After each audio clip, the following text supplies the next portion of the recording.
Malaysia में एक highway पर एक निजी तैयारा लैंडिंग के वक्त कार और मोटरसाइकिल से टकरा गया, जिसके नतीजे में कम से कम 10 अफराद हलाक हो गए हैं।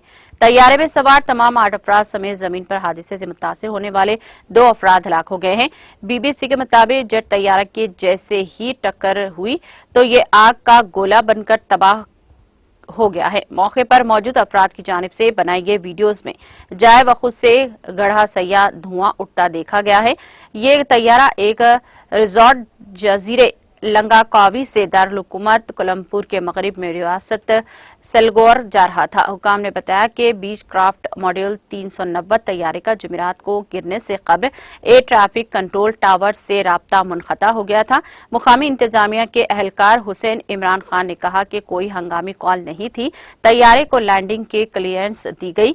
तहम ट्रांसपोर्ट के वजीर एंथोनी लॉक ने मुकामी हॉस्पिटल में फिजिक्स टेस्ट के नताइज तक हलाकतों की शनाख्त करने से इनकार कर दिया है।